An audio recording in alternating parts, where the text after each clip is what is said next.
नमस्कार साथियों, मैं हूं CL विरास और आप पढ़ रहे हो भौतिक भूगोल के अंतर्गत पृथ्वी की आंतरिक संरचना। पृथ्वी की आंतरिक संरचना के बारे में हमने पिछली कक्षा में भी बात की थी। तो पृथ्वी की आंतरिक संरचना में विभिन्न विद्वानों ने, विभिन्न भूगोलवेताओं ने अपने अलग अलग मत दिए हैं। तो सर्वाधिक जो प्रसिद्ध जो मत है आंतरिक संरचना के बारे में, उन्होंने इस प्रकार से उनका विभाजन किया है। तो एडवर्ड स्वेस के अकॉर्डिंग, यानी कि एडवर्ड स्वेस महोदय है, उनके अनुसार पृथ्वी की जो आंतरिक संरचना है, पृथ्वी किन किन तत्वों के द्वारा बनी हुई है, तो इसके बारे में बात करते हैं। तो एडवर्ड स्वेस महोदय ने पृथ्वी को 3 आंतरिक भागों में बांटा है, और सियाल, सीमा और निपे। अब देखिए सियाल क्या है, सीमा क्या है और निपे क्या है, इसके बारे में बात करेंगे। तो देखिए सियाल SI प्लस AL, यानी कि सिलिका, ऐसे यानी सिलिका और एल्यूमिनियम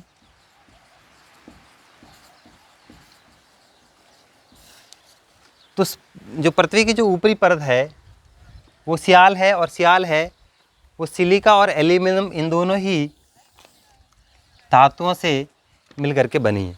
सियाल है वो सिलिका और एल्यूमिनियम दोनों धातुओं से मिलकर के बनी, यानी कि जो सियाल की जो परत है वो सिलिका और एल्यूमिनियम दोनों धातुओं से मिलकर के बनी है। अब देखिए इनकी जो गहराई है, सियाल की जो पृथ्वी के अंदर गहराई कितनी है, तो इसकी गहराई स्वेस ने कितनी मानी है, लगभग 40 किलोमीटर।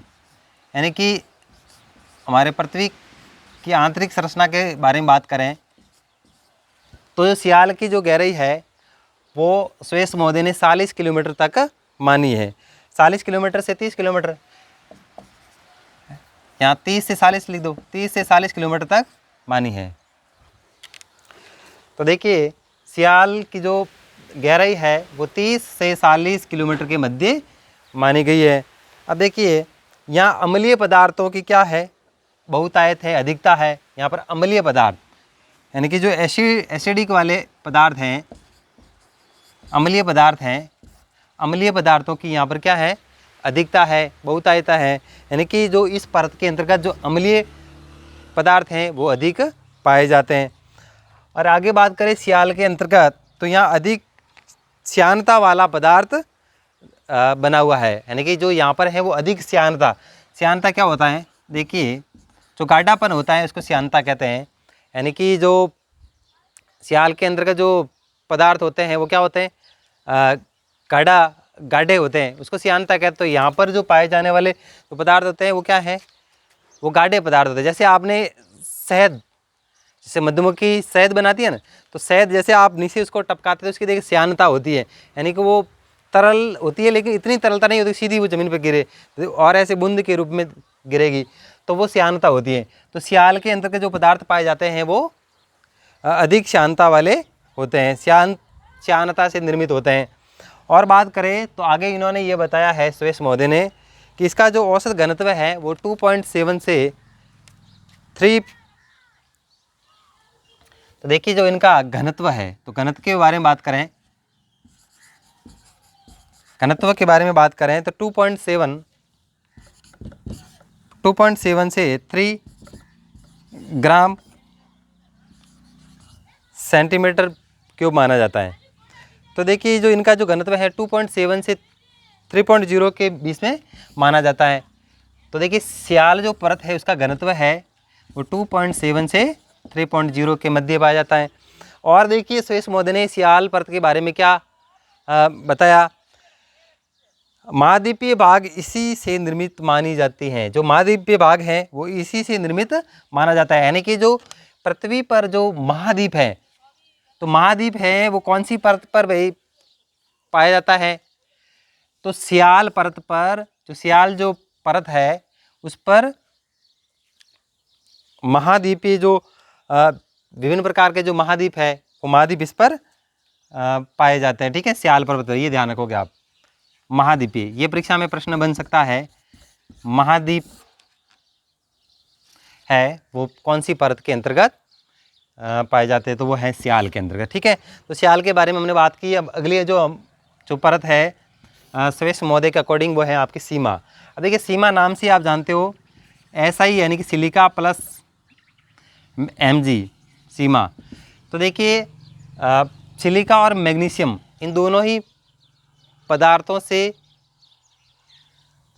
मिलकर के ये सीमा बनी है, ठीक है। तो देखिए इसके अंतर्गत सिलिका के साथ साथ में और क्या, मैग्नीशियम, सिलिका के साथ में मैग्नीशियम जैसे मध्यम घनत्व वाले तत्व पाए जाते हैं। यानी कि जो मध्यम घनत्व है, उच्च घनत्व वाले सीमा में आगे मध्यम घनत्व वाले हैं, वो इसके अंतर्गत पदार्थ जो तत्व है वो पाए जाते हैं। अब देखिए इसमें क्या था, सीमा के अंतर एसिडिक पदार्थ थे, यानी कि जो क्या थे, अम्लीय पदार्थों की अधिकता थी। लेकिन सीमा के अंतर्गत है वो क्या है, क्षारीय पदार्थों की अधिकता है। मार्कर नहीं चल रहा है, लेकिन आप देखिए सुनिए, सीमा के अंतर्गत जो क्षारीय पदार्थ होते हैं, एल्कली पदार्थ होते हैं, वो अधिक पाए जाते हैं, उसकी मात्रा अधिक होती है। तो देखिए सीमा के अंतर्गत क्षारीय पदार्थों की मात्रा अधिक होती है, जबकि सियाल के अंतर्गत कौन से पदार्थों की, अम्लीय पदार्थों की, एसिडिक। अब देखिए सीमा के बारे में और बात करें तो और सुरेश महोदय ने क्या बताया है, तो इसकी जो गहराई है वो 300 किलोमीटर, सीमा की गहराई 300 किलोमीटर से लगभग 2000 किलोमीटर तक मानी जाती है। ध्यान रखोगे, सीमा की जो आंतरिक गहराई है वो 30 से 40 किलोमीटर के मध्य है, जबकि सीमा की जो गहराई है वो 300 किलोमीटर से, यानी कि ऊपर वाली परत है 30 तक की सियाल पाई जाती है, 30 से 40 किलोमीटर तक, लेकिन 300 से लगा करके 2000 किलोमीटर तक है वो गहराई इसकी सीमा की है। तो देखिए सीमा के बारे में बात होगी। अब नीपे के बारे में बात करते हैं। सुरेश महोदय ने जो नीपे के बारे में क्या बताया है उसके बारे में बात करते हैं। तो देखिए नीपे नाम से आपको देखो इसका अर्थ निकल जाता है NIFE निफे। तो नीपे यानी निकिल और फेरस, फेरस यानी लोहा, तो निकिल और लोहे फेरस से मिलकर के ये नीपे वाली परत बनी है। ध्यान रखोगे नीपे के अंतर्गत निकिल और फेरस जैसे उच्च घनत्व वाले, यहाँ पर और भी उच्च घनत्व वाले पदार्थ पाए जाते हैं। नीपे के अंतर्गत निकिल व फेरस जैसे उच्च घनत्व वाले पदार्थ पाए जाते हैं और ये उच्च घनत्व की परत मानी जाती है। ध्यान रखोगे सबसे सुरेश के अनुसार जो पृथ्वी की आंतरिक संरचना का जो वर्गीकरण किया गया है उसके अंतर्गत उच्च घनत्व वाली परत कौन सी है, तो आप सीधा सा बताओगे नीपे हैं, वो उच्च घनत्व वाली परत है। किसके अकॉर्डिंग, किसके अनुसार, एडवर्ड सुरेश महोदय के अनुसार, ये ध्यान रखोगे।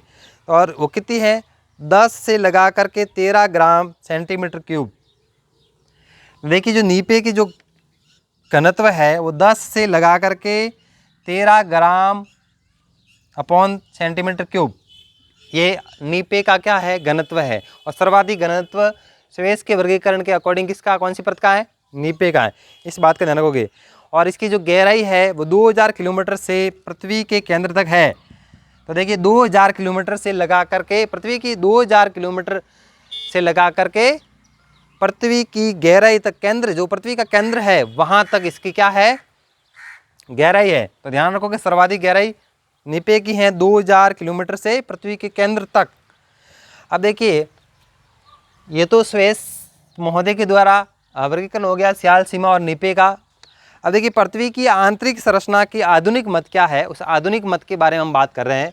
तो आधुनिक मत के अंतर्गत तो इन्होंने क्या बताया है, तो देखिए विज्ञान, विभिन्न प्रकार के जो वैज्ञानिक है, विज्ञान नौ के द्वारा और भूकंपीय जो लहरें है, भूकंप की जो लहरें है, लहरों के बारे में हमने बात की थी। तो भूकंपीय लहरों के विस्तृत अध्ययन के द्वारा ये पता चला, भूगोलवेताओं ने भूकंप के लहरों का विस्तृत अध्ययन किया और उसके अनुसार, उसके अकॉर्डिंग IUGG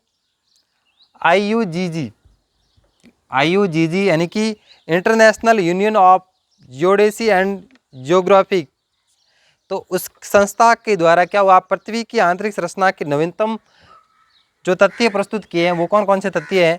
तो देखिए समस्त पृथ्वी का महत्वपूर्ण जो तथ्य है, अब जैसे मार्कर नहीं चल रहा लेकिन मैं ऐसे बता रहा हूँ आपको, जो आधुनिक मत के अनुसार जो पृथ्वी के जो समस्त जो संपूर्ण तत्व है, संपूर्ण जो पृथ्वी के संपूर्ण जो तत्व है उनमें से सर्वाधिक कौन सा तत्व पाया जाता है पृथ्वी के अंतर्गत?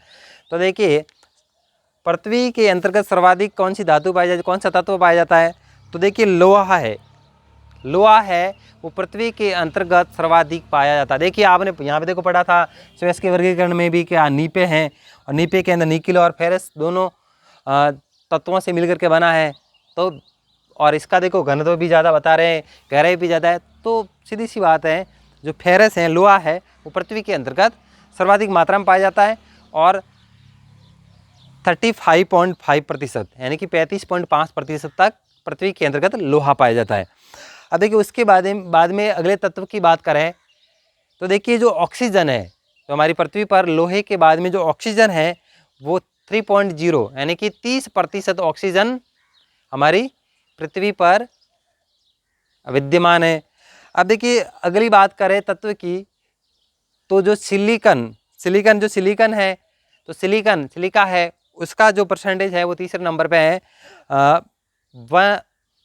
15 यानी कि 15%, 15.0% सिलिकन पाया जाता है। और उसके बाद में बात करें तो मैग्नीशियम धातु है, वो मैग्नीशियम धातु पे 13.0% पाया जाता है। और उसके बाद में निकिल है, निकिल नीपे, देखिए नीपे के अंदर निकिल शामिल है, निकिल और फेरस, तो निकिल है वो 2.4% तक पाया जाता है। और जो सल्फर की बात करें, गंधक है, अगला जो गंधक है, गंधक तत्व है वो 1.9% पृथ्वी के अंतर्गत विद्यमान है।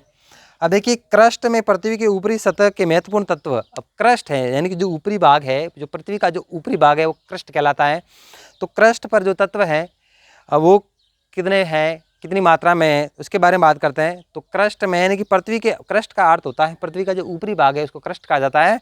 तो पृथ्वी के जो ऊपरी सतह है उस पर महत्वपूर्ण जो तत्व है, देखिए ये तो पृथ्वी के आंतरिक तत्वों के बारे में मैंने बात की थी कि सर्वाधिक आंतरिक तत्वों के अंदर सर्वाधिक तत्व कौन सा पाया जाता है प्रतिशत के हिसाब से?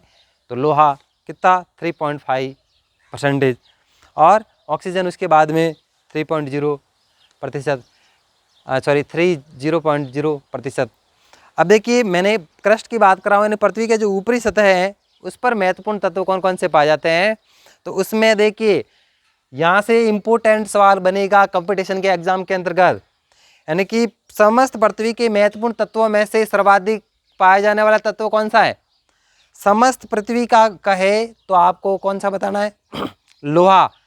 समस्त पृथ्वी की बात आ जाए तो समस्त पृथ्वी के अंतर्गत पाए जाने वाला जो तत्व है वो लोहा होगा 35.5%। लेकिन अगर सवाल ऐसा बन जाए क्रस्ट में, यहाँ पृथ्वी की ऊपरी सतह के महत्वपूर्ण तत्वों में सर्वाधिक पाए जाने वाला जो तत्व है, तो वहाँ पर लोहा नहीं होगा, वहाँ पर क्या होगा? ऑक्सीजन। देखिए पृथ्वी का क्रस्ट यानी ऊपरी भाग है, ऊपरी भाग में लोहा थोड़ी पाया जाता है, वहाँ पर क्या पाया जाता है? ऑक्सीजन। और ऑक्सीजन 46.8% यानी 46.8% तक क्या पाया जाता है? ऑक्सीजन पाया जाता है। वो कहाँ पर? ऊपरी सतह पर यानी क्रस्ट पर। अब देखिए अगले तत्व की बात करें उसके बाद में, यानी कि ऑक्सीजन के बाद में कौन सा तत्व पाया जाता है? तो ऑक्सीजन के बाद में सिलिकन, और वहाँ पर भी क्या था? वहाँ सेकंड नंबर पे ऑक्सीजन था, थर्ड नंबर पे सिलिकन था, और यहाँ पर देखो सिलिका पाई जाती है। तो सिलिकन 27.7% यानी कि 27.7% क्रस्ट पे क्या पाया जाता है? दूसरे नंबर पर तत्व पाया जाता है सिलिकन।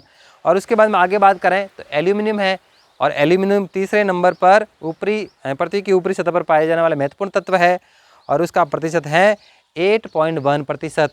और उसके बाद में लोहा आता है। ऊपरी क्रस्ट में ज़्यादा लोहा नहीं है, पृथ्वी के आंतरिक जितना लोहा है, आयरन है, उतना फेरस है वो पृथ्वी की क्रस्ट पे विद्यमान नहीं है।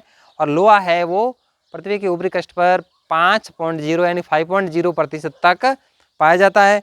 और उसके बाद में मैग्नीशियम, और उसके बाद में एक एक करके विभिन्न प्रकार के तत्व पाए जाते हैं। तो आज के लिए इतना ही, अगली क्लास में इससे आगे बात करेंगे। एक बार वापस बात कर लेते हैं पृथ्वी की आंतरिक संरचना के बारे में। एडवर्ड स्वेश महोदय ने 3 परतों के रूप में बताया, सियाल, सीमा और निपे। सियाल के बारे में सिलिका और एल्यूमिनियम 2 धातुओं से मिलकर के बनी है, ठीक है। और सीमा है वो क्या है, सिलिका और मैग्नीशियम दो तत्वों से मिलकर के सीमा बनी है। और निपे है वो निकिल और फेरस से मिलकर के बनी है। और पृथ्वी पर सर्वाधिक पाए जाने वाले तत्वों के बारे में भी हमने बात की। तो आज के लिए इतना ही काफ़ी है। धन्यवाद। वीडियो को लाइक और शेयर ज़रूर करें, साथ ही चैनल को सब्सक्राइब जरूर करें। धन्यवाद।